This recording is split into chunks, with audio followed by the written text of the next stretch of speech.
my wife. For heaven's sake, can we at least introduce the book before you leap into the most mimed line like a caffeinated squirrel discovering a nut convention?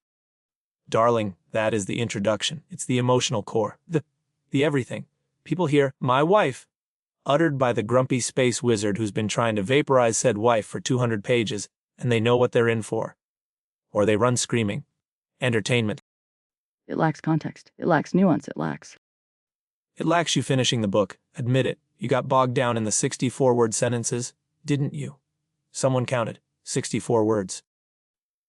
I did finish it. Unlike your approach to Vlad the Impact to Blindfold Dating last month, which you declared problematic after reading the back cover. And for the record, complex sentence structure isn't inherently bad writing. Oh, here we go. Professor Lecture Hour. Folks, you're listening to Heart Book Radio, the only book show that might actually lower your IQ. Today we're dissecting The Hurricane Wars by Thea Guanzon, or as the internet knows it, the Raylo fanfic that got a publishing deal. Must we? Can we not discuss the fascinating South Asian-inspired world building? The intricate magic system based on light and shadow? Nope. We must discuss Rey and Kylo Ren playing dress-up in fantasy Vietnam. Because that's what this is. Let's call a lightsaber. Talasyn, our plucky orphan heroine with glowy magic. Rey, Alaric, the brooding, dark magic prince with daddy issues whose dad is literally Space Emperor Palpatine's angrier cousin, Kylo Ren. They even have the Force bond thing, but make it magic. It's inspired by archetypes. Tropes are the building blocks of genre fiction it's reductive to. Reductive. The man wears black, commands legions of stormtrooper adjacents, but broods about his tragic past, and has a serious case of resting murder face. If he force-choked someone, would you really be surprised? I bet his dad, the Emperor, what's his face, is just awful at holidays. Probably gives Alaric socks, evil socks. The narrative does explore the complexities of being raised by a tyrannical figure. The psychological toll. Oh, please. He's Space Hitler, Jenner. Let's not sugarcoat it. He's actively trying to conquer Talasyn's homeland. This isn't complex. It's just bad. Can we talk about Talasyn for a second? Is she a badass resistance fighter or just there? Some reviewers found her flatter than my neighbor Brenda's attempts at Sardo. I found her motivations understandable. Burdened by destiny, seeking belonging, grappling with newfound power. It's classic Campbellian. Classic snooze fest. She spends half the book angsting and the other half almost getting killed by moody emo prince. And then they get married. Politically? Imagine that wedding night. So, tried to kill you again today. Nice weather we're having. Awkward. Do you think they argued about who gets which side of the bed? Or whose magic is better for charging their phones? I highly doubt interdimensional magic functions as a phone charger, and the arranged marriage is a catalyst for exploring political necessity versus personal desire.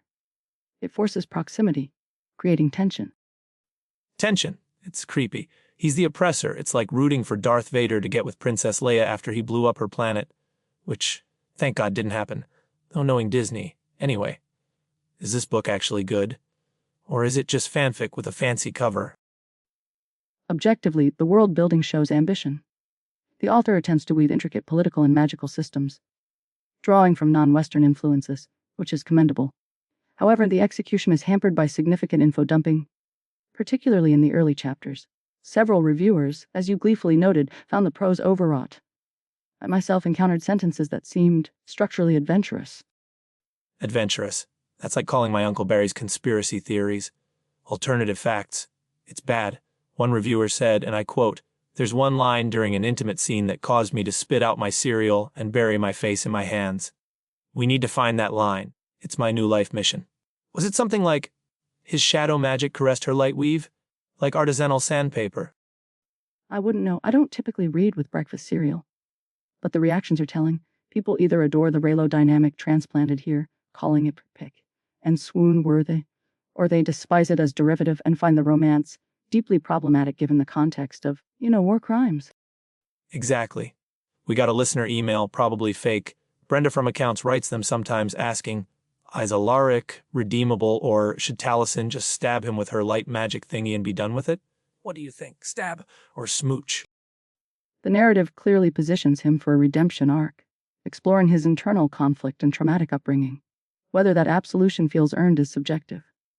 Personally, I found the pacing uneven, especially the ending, which felt less like a cliffhanger and more like the author Just stop typing mid-sentence. Okay, hypothetical time. If Alaric were a sandwich, what kind would he be?